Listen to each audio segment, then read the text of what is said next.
दोस्तों, जब हम जीरो की बात करते हैं तो हमें आर्यभट्टा याद आते हैं।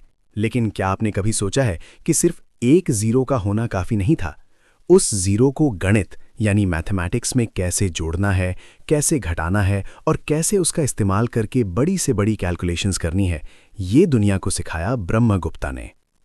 आज से लगभग 1400 साल पहले भारत के राजस्थान में एक ऐसे महाज्ञानी का जन्म हुआ जिन्होंने ना सिर्फ गणित को बदला बल्कि पूरे विश्व के विज्ञान की किस्मत बदल दी। आज राजेंद्र मकवाना यूट्यूब चैनल पर हम बात करेंगे उस महान व्यक्ति की जिसे गणित का पिता कहा जाए तो गलत नहीं होगा। ब्रह्मगुप्ता की सबसे महान रचना थी ब्रह्मस्फुटा सिद्धांता। इस किताब में उन्होंने पहली बार शून्य यानी जीरो को एक संख्या यानी नंबर के रूप में परिभाषित किया। उन्होंने जो नियम दिए वो आज भी हर स्कूल में पढ़ाए जाते हैं। जोड़ यानी एडिशन, शून्य में शून्य जोड़ने पर शून्य मिलता है यानी 0 + 0 = 0।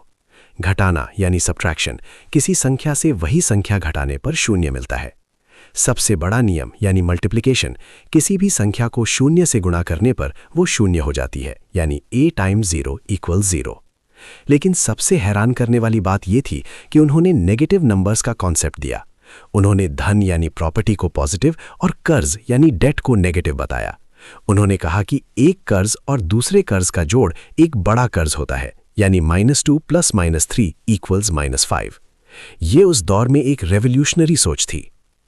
हम सबने पढ़ा है कि न्यूटन ने ग्रेविटी की खोज की, लेकिन न्यूटन से हजारों साल पहले ब्रह्मगुप्ता ने अपने ग्रंथ में लिखा था, प्रकृति का नियम है कि पृथ्वी हर वस्तु को अपनी तरफ खींचती है, जैसे पानी का स्वभाव बहना है। उन्होंने गुरुत्वाकर्षण शब्द का इस्तेमाल तो नहीं किया, लेकिन उन्होंने साबित किया कि पृथ्वी में एक ऐसी शक्ति है जो हर चीज को पकड़ कर रखती है। उनकी ये डीप नॉलेज बताती है कि प्राचीन भारत का विज्ञान कितना उन्नत था। ब्रह्मगुप्ता सिर्फ एक मैथमेटिशियन नहीं बल्कि एक महान एस्ट्रोनॉमर भी थे। उन्होंने धरती की परिधि की सटीक गणना की। उन्होंने क्वाड्रेटिक इक्वेशंस को सॉल्व करने के लिए जो फॉर्मूला दिया यानी x = -b ± √b² - 4ac का प्राचीन रूप, उसे आज भी श्रीधराचार्य और ब्रह्मगुप्ता के योगदान के रूप में जाना जाता है।